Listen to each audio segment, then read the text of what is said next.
Welcome to 99th Monkey Liberty News for Tuesday, July 15th, 2014. I'm starting this morning with an older video from 2010. I came across this over the weekend and just found it encouraging and interesting. DNA recalibration through love and fear. And I think it's helpful to remember that we really do impact the world around us based on whether we're transmitting love or fear. And of course there are other emotions, but these are the two big ones, the two powerful ones. And this video talks about how we ourselves are impacted when we go around, either walking in love or walking in fear.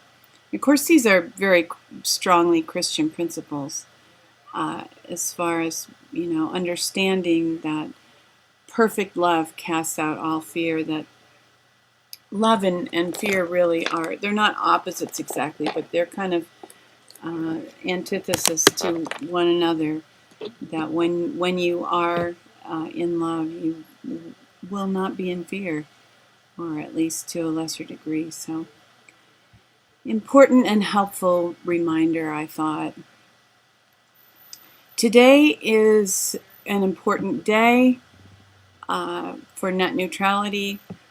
If you feel so inclined and want to express your opinions about net neutrality, this is a very easy way to do it. This is from Demand Progress.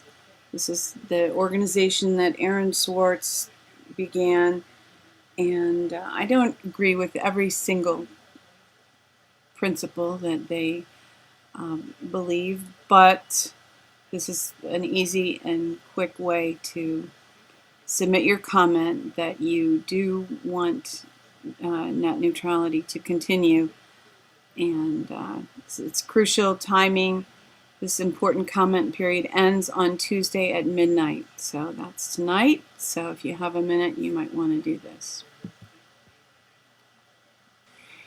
This is just an interesting article that I came across. It's kind of an oddity, really, but I wanted to mention it. Restaurant watches old surveillance and shares shocking results on Craigslist.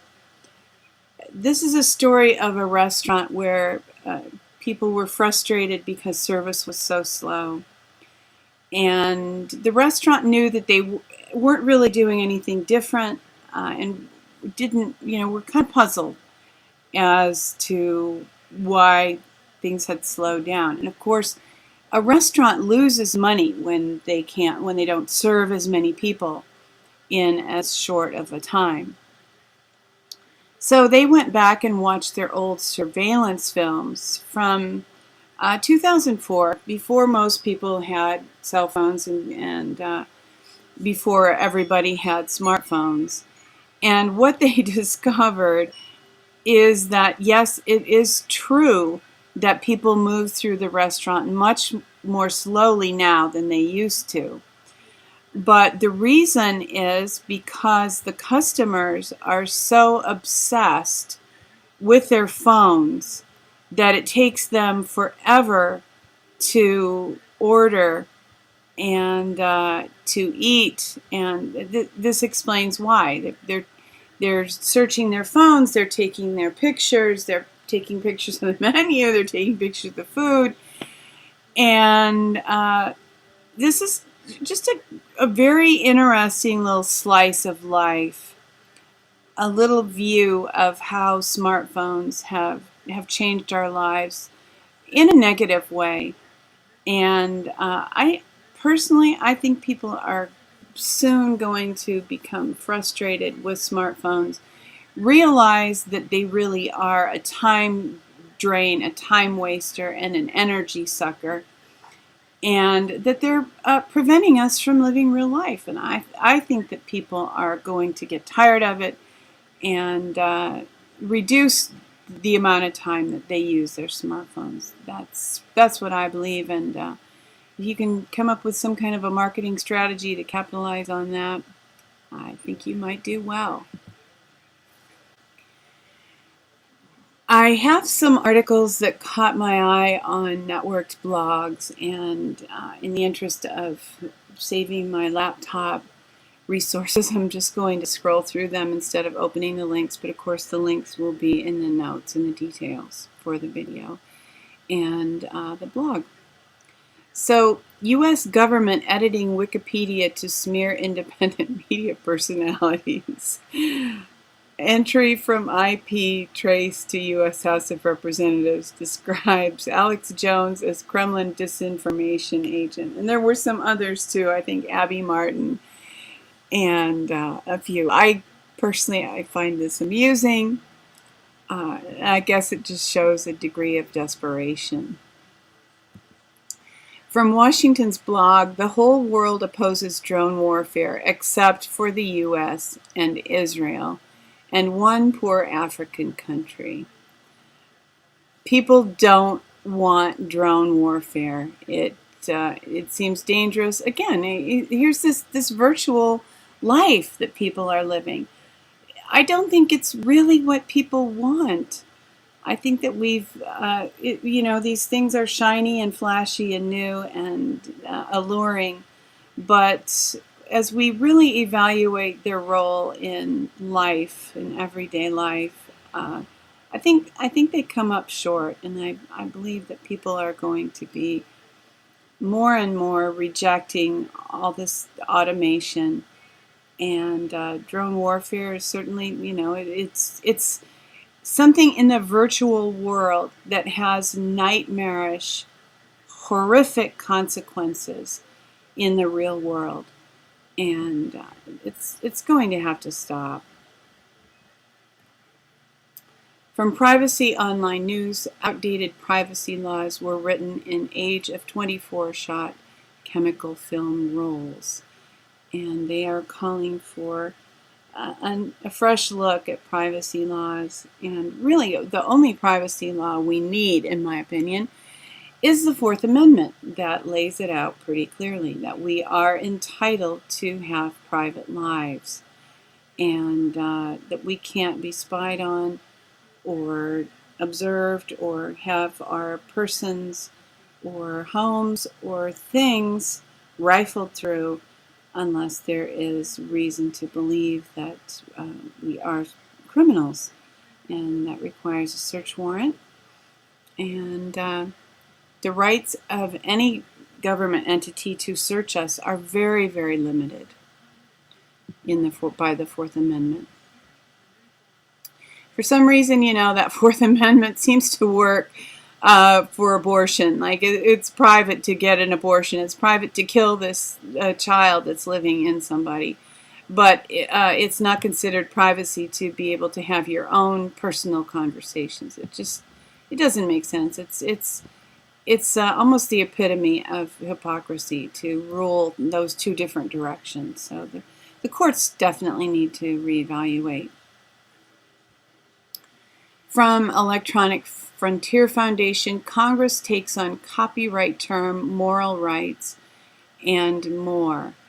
So they're going to be taking a look at some interesting issues here, and as EFF says, it's kind of a grab bag.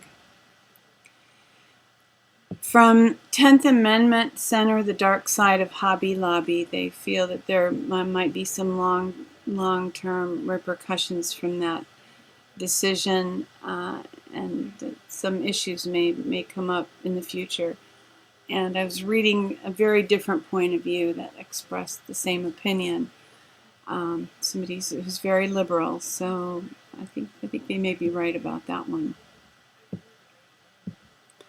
From the activist post, big corporations have an overwhelming amount of power over our food supply. And there are a couple ways we can approach that. One is that big corporations are whores, and they will do what we require them to do in order to keep our business. And so we can make sure that they bring change based on our buying habits. My other thought is that we can step outside of this issue by growing our own food and being food independent, being more off the grid as far as food is concerned. From Memory Hole, teacher fired for questioning Sandy Hook. And this is kind of an old issue, but we never know what story it might be that will really tip the scales, that will become a tipping point and catch fire and capture the imagination of millions and millions of Americans so that they reconsider their mindless belief in what the mainstream media feeds them and begin to question things and see what's really going on around them through that questioning process. From Natural News, GM mosquito release in Brazil causes dengue emergency despite being touted as preventive tool. We're here to help you, right? This is, just another issue where something that's presented as being helpful brings about the very problem, exacerbates the very problem that it is introduced to address. And from the Daily Poll, interestingly enough, group at center of IRS scandal has never been interviewed by FBI investigators. That seems rather significant. I wonder if we will finally get answers to regarding some of these issues as to what's really been going on. Maybe some of these reports from David Wilcock and others that arrests are forthcoming are true, and these answers will come in trials, in court proceedings. That would be good news.